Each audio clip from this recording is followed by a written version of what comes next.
Assalamualaikum warahmatullahi wabarakatuh. Waalaikumsalam warahmatullahi wabarakatuh.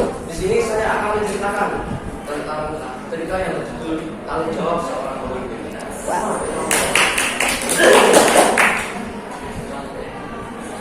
Hari kedua setelah menjabat menjadi khalifah, Umar bin Abdul Aziz menyampaikan khutbahnya di depan.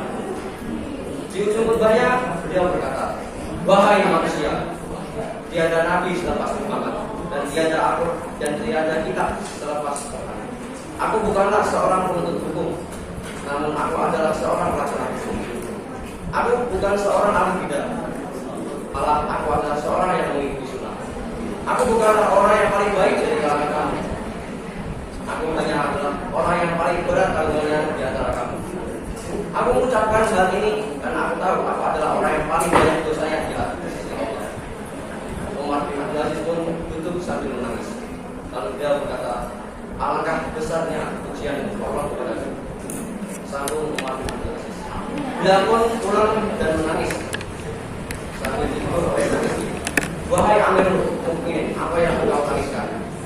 Beliau pun menjawab, "Wahai istriku, aku sedang diuji oleh Allah dengan jabatan yang sangat besar ini.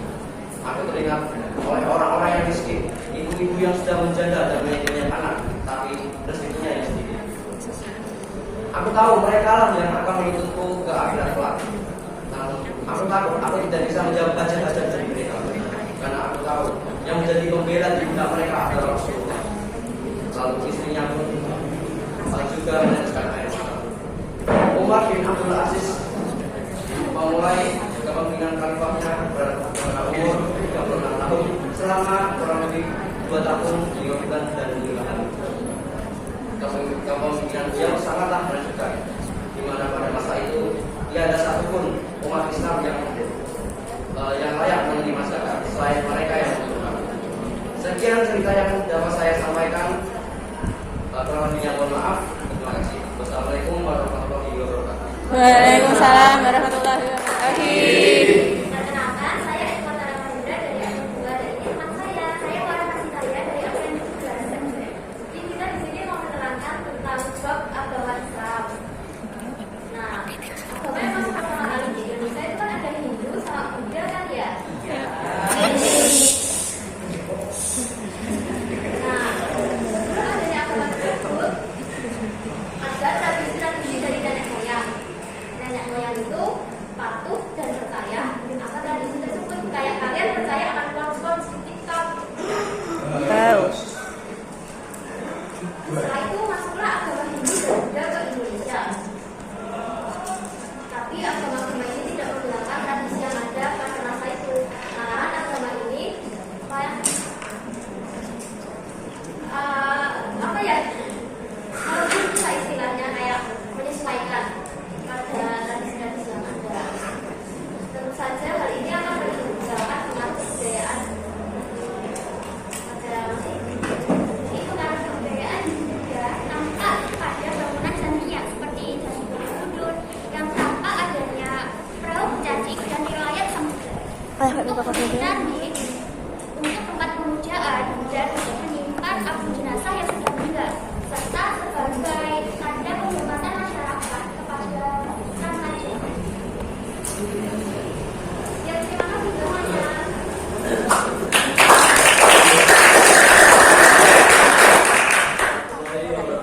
Waalaikumsalam warahmatullahi wabarakatuh. Perkenalkan, nama saya Pada Maulana dan 14. Saya akan menerangkan tentang teladan cerita Umar bin Abdul Aziz. Apabila beliau ditanya, "Mengapa pemerintahmu mewasiatkan sesuatu barangmu kepada anakmu?" Beliau berjawab, "Kenapa yang aku mewasiatkan? Apa yang jauhnya apa? Mengapa kamu membiarkan anak-anakmu untuk hidup miskin dan susah?" Umar bin Abdul Aziz itu menjawab, "Jika anak orang yang soleh, maka Allah akan merawatnya dan melindunginya. Jika anak orang yang tidak soleh, maka aku tidak akan mewasiatkan semua barang-barangku kepadanya yang telah berdaulat kepada Allah Subhanahu wa Ta'ala dan menggunakan dataku untuk mendurkainya." Pada waktu Umar bin Abdul Aziz itu juga berkata kepada anaknya, "Wahai anakku, ayah hanya mempunyai 2 pilihan.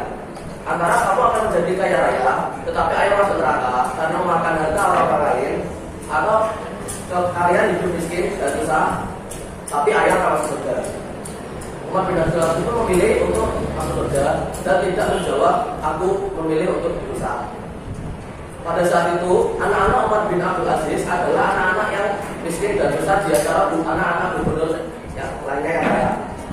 Tetapi pada saat jatuhnya Bani Umayyah dan masa-masa setelahnya, anak-anak dari Umar bin Abdul Aziz pun menjadi golongan orang yang kaya berkat doa dan tawakal dari Umar bin Abdul Aziz. Sekian cerita teladan dari Umar bin Abdul Aziz. Jika ada kesalahan kata, mohon maaf. Wassalamualaikum warahmatullahi wabarakatuh. Waalaikumsalam warahmatullahi wabarakatuh. Waalaikumsalam warahmatullahi wabarakatuh. Perkenalkan, nama saya Abdul dari Absen Dominika. Di sini saya akan menceritakan mengenai kisah sengketa bagi bisnis milik Ali bin Abi Thalib. Ali bin Abi Thalib terkenal sebagai khalifah yang adil dan pernah menang seluruh dengan rakyatnya. Dan suatu ketika terjadi persengketaan antara Ali bin Abi Thalib dan seorang rakyat Nasrani mengenai baju besi. Ceritanya, Ali bin Abi Thalib melihat baju besinya berada di tangan seorang Nasrani. Orang Nasrani tersebut membawa persengketaan ini ke pengadilan. Ketika persidangan dimulai, Ali bin Abi Thalib diberikan kalimat penjara. Baju besinya adalah milikku. Aku tidak pernah memberikan dan menjualnya pada siapapun. Mendengar pernyataan tersebut, hakim lalu memberikan kesempatan kepada sang tertuduh. Nasrani tersebut berkata, baju besi ini adalah milikku sendiri. Pernyataan tersebut tidak benar. Lalu hakim tersebut bertanya, apakah ada saksi dan bukti mengenai pernyataanmu? Ali bin Abi Thalib berkata, benarlah hakim, tidak ada saksi dan bukti mengenai pernyataan itu. Lalu hakim memutuskan bahwa baju besi tersebut adalah seorang Nasrani tersebut. Ketika persidangan selesai, orang Nasrani itu membawa baju besi dan meninggalkan ruang sidang. Ali bin Abi Thalib hanya dapat melihat baju besi kesayangannya bahwa orang Nasrani tersebut. Dan tidak berselang beberapa lama, orang Nasrani tersebut kembalikan baju dan berkata, saya melihat alat mulia yang disurunkan kepada Nabi. Saya dibawa oleh khalifah ke majelis hakim. Lalu dia berkata, demi Tuhan, baju besinya adalah milikmu, wahai khalifah. Setelah peristiwa tersebut, seorang Nasrani tersebut menjadi malam yang taat pada ajaran Islam. Sekian cerita dari saya. Wassalamualaikum warahmatullahi wabarakatuh. Waalaikumsalam warahmatullahi wabarakatuh. Waalaikumsalam warahmatullahi wabarakatuh. Teman-teman, di sini kita bertiga kan menjelaskan tentang akuntansi budaya Islam. Pertama-tama akan dijelaskan oleh akuntansi dalam Islam adalah merupakan proses pencampuran antara budaya yang utama dengan budaya lain tanpa menggunakan ciri khas masing-masing budaya. Contohnya perbedaan Islam Nusantara yang mengalami proses akulturasi. Budaya Islam sendiri adalah segala macam bentuk rasa dan rasa kan itu lubangnya sesuai dari sembuh dari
Waalaikumsalam warahmatullahi wabarakatuh. Assalamualaikum warahmatullahi wabarakatuh. Waalaikumsalam warahmatullahi wabarakatuh. Halo semuanya, perkenalkan nama saya Sudah Prasetya, nomor absen 10. Pada kali ini saya akan menerangkan materi kitab Bulan Mulai yang ada di kelas dan penanggalannya yang ada di Jawa. Nah, maksudnya Islam ke dalam Indonesia membawa pengaruh yang besar bagi penanggalan.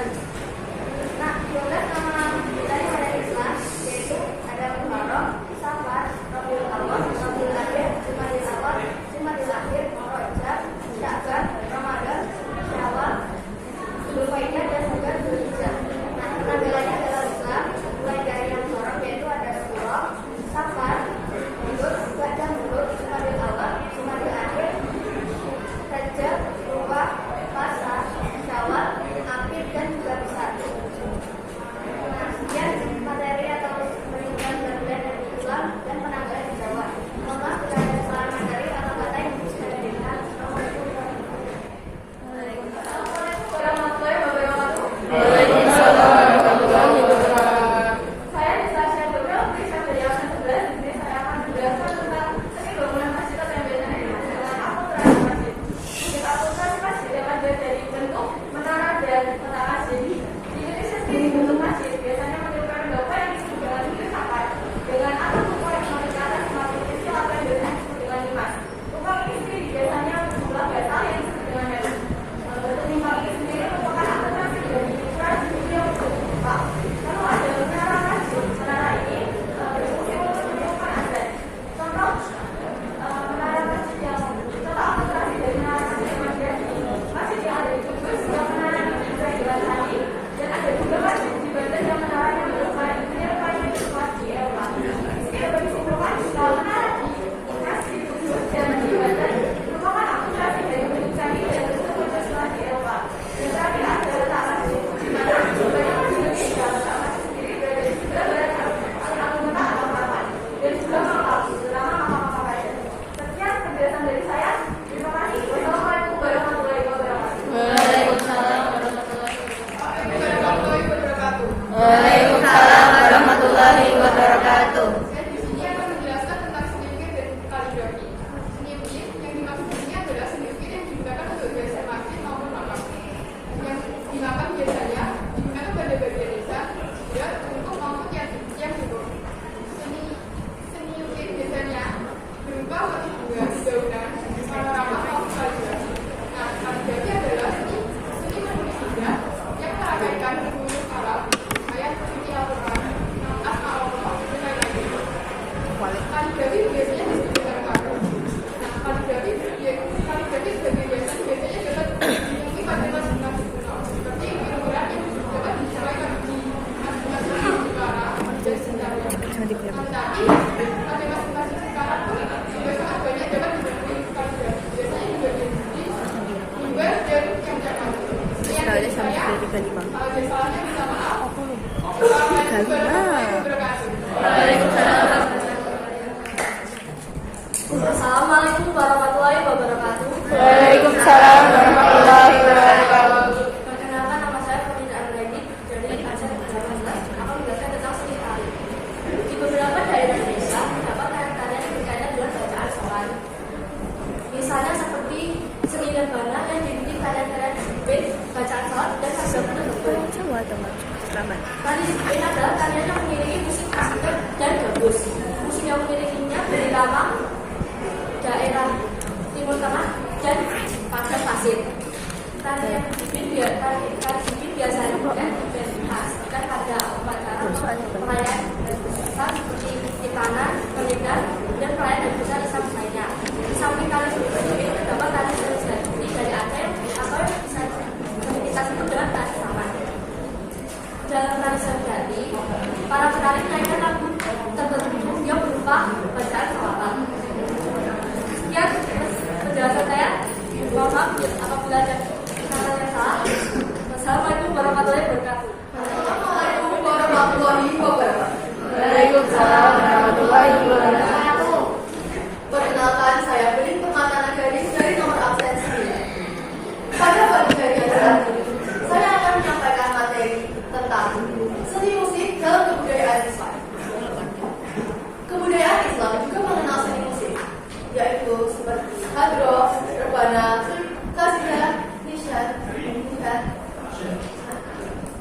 nasyid, dan gabus yang melantunkan lagu-lagu Islam. Hadroh merupakan salah satu jenis alat musik yang membawakan lagu di nuansa Islam, yaitu tentang pujian terhadap Allah Subhanahu wa Ta'ala dan sanjungan kepada Nabi Muhammad SAW. Hadroh biasanya ditampilkan pada acara pernikahan, akikahan, atau sunatan. Sementara itu, nasidah merupakan salah satu jenis suara yang mengandung dakwah Islamnya, yaitu berupa nasihat-nasihat, sholawat kepada Nabi, dan doa-doa. Dalam pertunjukannya, Khadijah biasanya diiringi dengan musik rebana. Sejarah pertama kalinya rebana dimainkan adalah ketika Nabi Muhammad hijrah dari Mekah ke Madinah. Sesampainya di Madinah, Nabi Muhammad SAW disambut dengan meriah menggunakan lantunan musik rebana. Demikian yang dapat saya sampaikan. Apabila ada kesalahan dalam kata, saya mohon maaf sebesar-besarnya. Karena sesungguhnya kesempurnaan adalah dari Allah Subhanahu wa Ta'ala.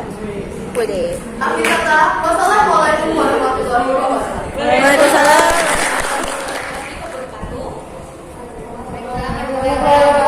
Sebelumnya perkenalkan, saya Amelia Ciputa dari absen 4. Saya Hendra, saya Jas dari 20. Hari ini kami akan presentasikan tentang seni sastra. Seni sastra biasanya dahulu berkembang di Melayu atau di Selat Malaka dan di Jawa. Nah, seni sastra itu dibagi menjadi 3. Yang pertama yaitu seni sastra babat. Seni sastra babat itu seperti dongeng, namun ceritanya sesuai sejarah. Nah, dalam gambarannya cerita babat itu sesuai dengan sejarah, namun latar, waktu, dan lain-lain sedikit dibedakan. Salah satu contoh cerita babat yang pertama yaitu cerita babat Jawi, yang kedua cerita babat Sumatera, dan masih banyak lagi. Yang kedua ada hikayat. Hikayat adalah dongeng yang penuh dengan keajaiban dan keanehan. Contoh dari hikayat yang terkenal adalah hikayat Raja dan Majapahit. Dan ketiga ada suluk. Suluk adalah kitab-kitab yang menguraikan soal tasawuf, yang menjelaskan tentang ketemunya manusia dan Tuhan. Presentasi kami hari ini, jika ada salah kata kami mohon maaf. Wassalamualaikum warahmatullahi wabarakatuh. Waalaikumsalam warahmatullahi wabarakatuh. Warahmatullahi wabarakatuh. Warahmatullahi wabarakatuh. Kami di sini akan menjelaskan tentang halal bihalal. Sebelumnya perkenalkan, nama saya Raisa Anita Saputri dari absen 28 dan saya Reza Indonesia dari nomor absen 29. Nah, halal bihalal dilakukan pada bulan Syawal berupa acara bermaaf-maafan. Setelah umat Islam melaksanakan puasa Ramadan sebulan penuh, dosa-dosanya akan diampuni oleh Allah Subhanahu wa Ta'ala. Namun dosa kepada sesama umat Islam belum diampuni jika orang tersebut belum memaafkan kita. Oleh karena itu, dengan adanya tradisi halal bihalal, hal ini dilakukan dalam rangka untuk saling memaafkan satu sama lain atas dosa atau kesalahan yang pernah dilakukan. Halal bihalal ini sangat erat dengan perayaan Idul Fitri.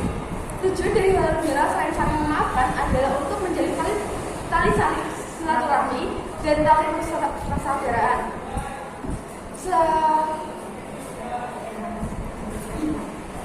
Bahkan sampai saat ini tradisi halal bihalal masih dilakukan oleh semua lapisan masyarakat, yang dari keluarga, RT, RW sampai istana kepresidenan. Bahkan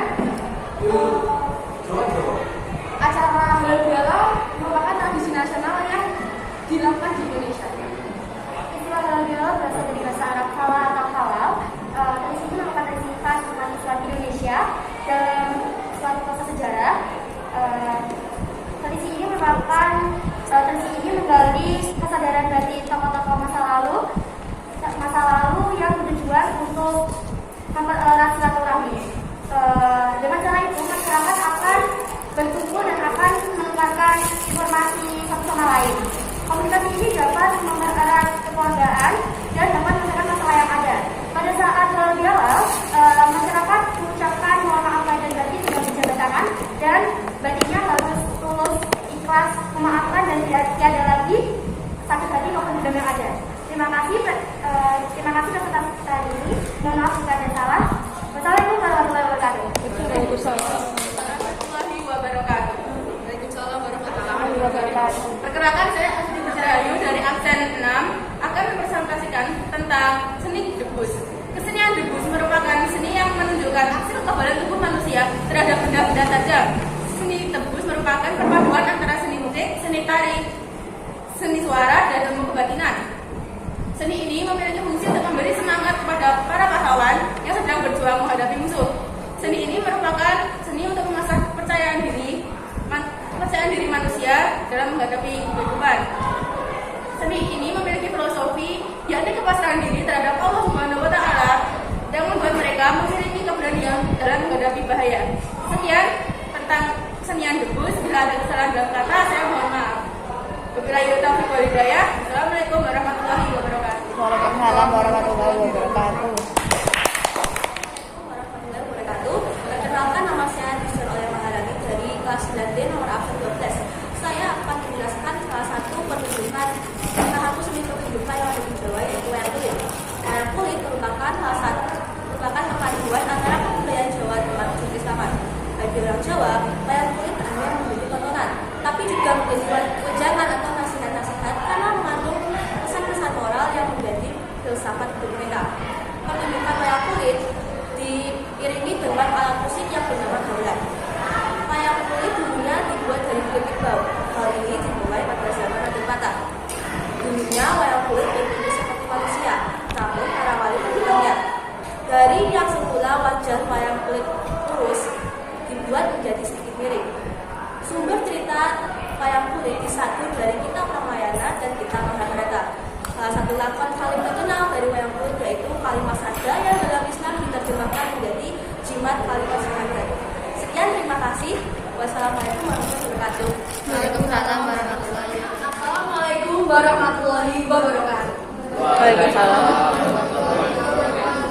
Di sini saya dan Marisa akan menyampaikan materi yang telah kami hafalkan dengan topik pembahasan tradisi yang ada di Nusantara sebelum dan sesudah datangnya Islam. Mulai dari Marisa.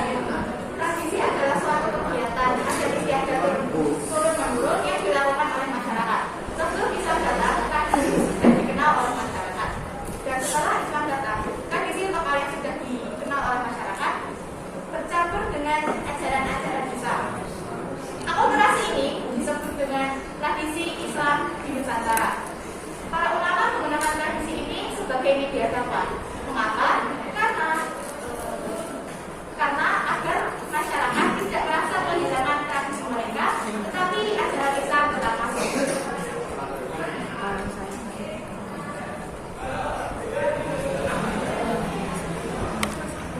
Oke, sekarang bagian saya. Seni, budaya, dan tradisi yang bernafaskan Islam sudah ada dan berkembang di Nusantara. Nah, tradisi-tradisi ini sangat membantu untuk penyebaran agama Islam di Nusantara. Kita sebagai generasi muda wajib untuk merawatnya, mengembangkannya, menghargainya, dan memajukannya. Baik, maaf saya ulang lagi. Seni budaya, tradisi, dan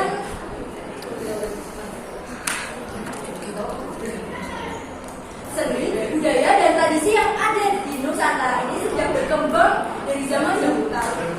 Nah, tradisi ini sangat penting untuk penyebaran agama Islam di Indonesia. Kita sebagai generasi muda wajib untuk mengembangkan, merawatnya, menghargai, dan mengembangkannya.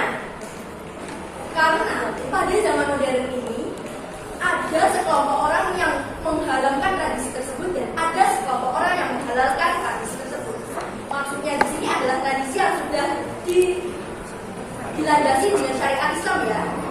Nah, sekelompok orang yang mengharamkan tadi beranggapan bahwa tradisi ini tidak ada di zaman Rasulullah SAW. Jadi mereka mengharamkannya. Sementara orang yang menghalalkan tradisi tersebut mempunyai dasar bahwa asalkan tradisi tersebut dipakai untuk sarana dakwah dan tidak melanggar syariat Islam. Nah, sebagai generasi muda harus bijaksana dalam menghadapi tradisi tersebut. Mana yang bisa kita lakukan, mana yang bisa kita tahani, dan mana yang bisa kita tolak. Apalagi harus diakui bahwa semakin hari zaman sekarang ini ada tradisi lokal dari zaman dulu atau zaman sekarang yang ajarannya tidak sesuai dengan syariat Islam. Maka kita sebagai generasi muda harus kita tolak dan membuat tradisi tersebut agar tidak ditiru oleh generasi yang akan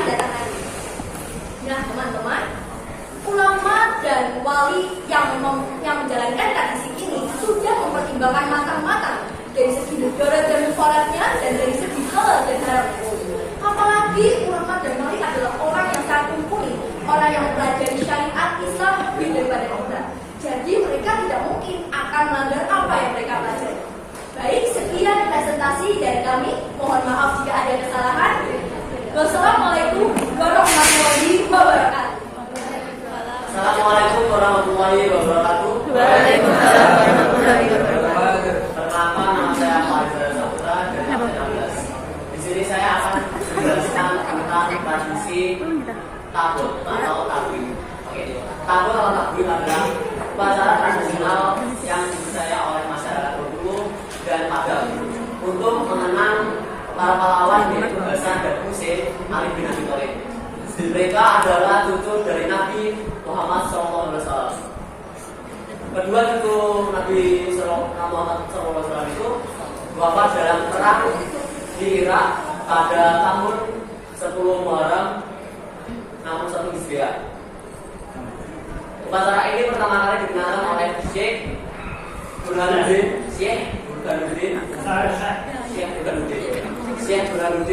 menikah dengan wanita berbulu yang dimana keturunannya akan disebut dengan warga Tabot. Upacara ini dimulai pada tanggal 1 sampai 10 Muharram. Tabot diambil dari kata tabut atau artinya peti. Tapi tidak ada sejarah tertulis yang menjelaskan mengenai kapan pertama kali upacara ini berlaku di Bengkulu. Namun diduga kuat juga upacara ini dibawa oleh tukang yang membuat benteng Marlborough pada tahun 1918 sampai 1919 di Bengkulu. Para petualang ini berasal dari Inggris, tepatnya di Bengali dan Madras di sebelah Selat India. Sekian dari saya. Jika saya ada salah kata maupun sebutkan, saya minta maaf. Kita boleh daya. Assalamualaikum warahmatullahi wabarakatuh. Assalamualaikum warahmatullahi wabarakatuh. Waalaikumsalam warahmatullahi wabarakatuh. Perkenalkan, nama saya Alvin Juga Biantaran dari nomor absen 3. Di sini saya akan menjelaskan tentang jumatan atau buat kerupan. Makanan ini biasanya diadakan saat Idul Fitri atau hari raya Lebaran. Masyarakat membuat kupatan biasanya setelah Idul Fitri atau setelah Idul Fitri. Kupatan terbuat dari beras yang dibungkus dengan janur atau daun kelapa. Kupatan ini bukan sekedar hidangan saat Idul Fitri, tetapi memiliki arti yang mendalam bagi tradisi Jawa. Oleh para wali, kupatan ini dijadikan sarana untuk mensiarkan agama. Kupatan adalah singkatan dari ngaku atau ngaku kesalahan dan dijadikan simbol untuk saling memaafkan. Sekian penjelasan dari saya. Bila ada kurang lebihnya saya mohon maaf. Wassalamualaikum warahmatullahi wabarakatuh. Waalaikumsalam warahmatullahi wabarakatuh. Waalaikumsalam warahmatullahi wabarakatuh. Perkenalkan, nama saya Muhammad Hadi. Hari ini saya akan menjelaskan sedikit tentang tradisi sekaten. Tradisi sekaten adalah tradisi yang dilakukan setiap tahun oleh Keraton Surakarta Jawa Tengah dan Keraton Yogyakarta. Tradisi ini diadakan dan dilestarikan karena keberhasilannya para wali dalam menyebarkan agama Islam di tanah Jawa. Jadi, tradisi sekaten diadakan untuk melestarikan tradisi para wali dalam memperingati hari lahirnya Nabi Muhammad SAW. Dalam tradisi sekaten disuguhkan gamelan pusaka dari peninggalan Kerajaan Majapahit yang telah dihantarkan di Demak. Suguhan ini bertanda bahwa saat mendakwah para wali mengemasnya dengan menjalin hubungan dekat dengan kepada masyarakat. Sekian dari saya. Jika ada salah kata mohon dimaafkan. Wassalamualaikum warahmatullahi wabarakatuh. Waalaikumsalam warahmatullahi wabarakatuh. Perkenalkan, nama saya Budha Dasar, saya dari Sambil dan Jawa Barat. Kali ini saya akan menjelaskan sedikit mengenai tradisi tumpengan. Tumpeng adalah cara penyajian nasi dan lauk yang diletakkan di dalam rusuk. Tumpeng ini biasanya berisi nasi kuning atau nasi uduk.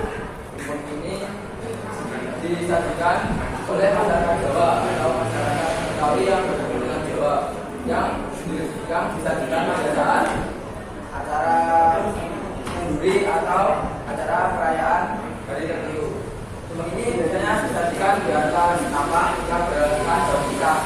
ada tradisi di mana ujung dari tumpeng tersebut diberikan kepada orang yang berdoakan yang hadir di acara tersebut. Hal ini bertujuan untuk menunjukkan rasa hormat kepada orang tersebut.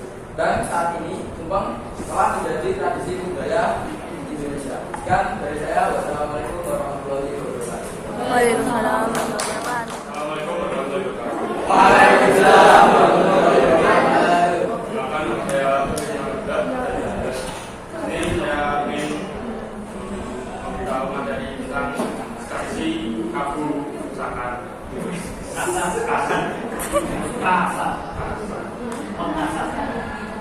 Si kasan terjadi di Bangka.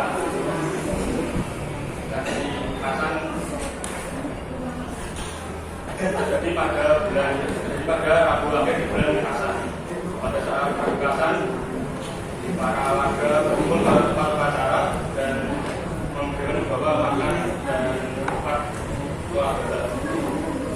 Pada saat upacara dimulai, pertama-tama ada seorang di depan pintu masjid dan menunggu warga keluar dengan mengumandangkan azan. Setelah mengumandangkan azan, dengan dua cara. Setelah itu dilanjut dengan cara mencopot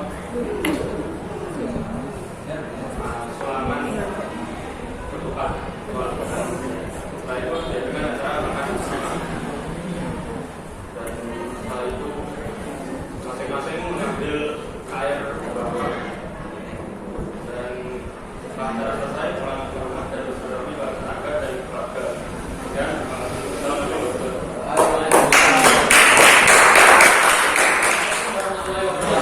Waalaikumsalam warahmatullahi wabarakatuh. Perkenalkan, nama saya Umar bin Syarafif dari Nomor Absen 26. Di sini saya akan menjelaskan sedikit tentang tradisi Gederan dari Semarang. Tradisi Gederan merupakan tradisi khas yang dilakukan oleh masyarakat Semarang di Jawa Tengah. Tradisi ini dilakukan untuk menyambut datangnya bulan puasa. Tradisi Gederan dimulai dengan pemberangkatan peserta Natal dan dimulai dari balai kota Semarang. Tradisi ini akan dilaksanakan setelah sholat asar dan diawali dengan musyawarah untuk menentukan awal dari bulan Ramadan dan diikuti oleh para ulama. Hasil dari musyawarah akan disebarkan kepada khalayak. Untuk mengetahui tanda dimulainya berpuasa akan dilakukan pemukulan kedua. Setelah hasil musyawarah disebarkan dan dibacakan kepada khalayak, akan diserahkan kepada Kanjeng Gubernur Jawa Tengah. Setelah itu, Kanjeng Gubernur Jawa Tengah dan Wali Kota Semarang akan bersama-sama memukul beduk dan diakhiri dengan doa. Sekian presentasi dari saya. Wassalamualaikum warahmatullahi wabarakatuh. Assalamualaikum warahmatullahi wabarakatuh. Waalaikumsalam warahmatullahi wabarakatuh. Perkenalkan, nama saya Madin Sabarisi dari Absen 1. Saya akan menjelaskan tentang Gubek. Gubek adalah tradisi untuk mengiringi para raja atau pembesar kerajaan. Pertama kali terjadinya Gubek dilakukan oleh Sultan Hamengkubuwono pertama oleh Ratu Media. Kemudian Gubek di kota Yogyakarta dilaksanakan karena Sultan mempunyai hajat dalam untuk menikahkan putra mahkotanya. Gubek dilakukan 3 tahun sekali. Yang pertama Puasa Syawal pada tanggal 1 Syawal untuk menghormati bulan Ramadan dan merayakan Ramadan. Kemudian yang kedua beberapa besar yang dilakukan pada tanggal 10 Zulhijjah untuk merayakan hari raya bulan. Dan yang ketiga adalah beberapa maulid yang dilakukan pada tanggal 12 Rabiul Awal untuk memperingati dari Maulid Nabi Muhammad SAW. Selain di Jogja, Gubek dilakukan juga di Cirebon, Demak, dan Solo. Sekian dari presentasi saya. Wassalamualaikum warahmatullahi wabarakatuh. Waalaikumsalam warahmatullahi wabarakatuh. Waalaikumsalam warahmatullahi wabarakatuh. Saya pada diri saya dari Nomor Absen 7 ingin menjelaskan materi tentang Gubek besar Demak. Gubek merupakan upacara tradisional yang dilakukan setiap tahun di Kabupaten Demak, Jawa Tengah. Tradisi ini dilakukan pada tanggal 10 Zulhijjah. Ya, bertepatan dengan hari raya Idul Adha atau Idul Kurban. Pada awalnya Gubek besar dilakukan pada tanggal 10 Zulhijjah tahun 1428 Caka. Dan meresmikan penyempurnaan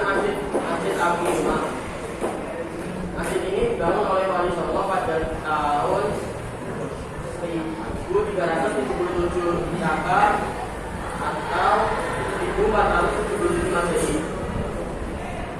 Tujuan sebenarnya upacara Glok-Glok adalah untuk merayakan Hari Raya Idul Kurban dan meresmikan Masjid Kabul Juma. Sekian penjelasan materi dari saya. Wassalamualaikum warahmatullahi wabarakatuh. Waalaikumsalam warahmatullahi wabarakatuh. Assalamualaikum warahmatullahi wabarakatuh. Saya Kabila Satria akan menjelaskan kelompok Maulid dan pawai obor di Manado. Yang pertama kelompok Maulid, yang berarti berkerumun atau berkumpul oleh banyak orang. Tradisi ini dilakukan untuk memperingati hari lahir Nabi Muhammad SAW pada tanggal 12 Rabiul Awal. Yang kedua ada pawai obor di Manado. Pawai obor di Manado dilakukan dengan cara membawa obor-obor ke jalanan di Manado yang membuat jalan di Manado menjadi terang. Dan perang ini menjadi arti kelahiran Nabi Muhammad SAW menjadi penerang bagi iman dan manusia yang hidup di kegelapan dan kemusyrikan. Sekian, terima kasih. Wassalamualaikum.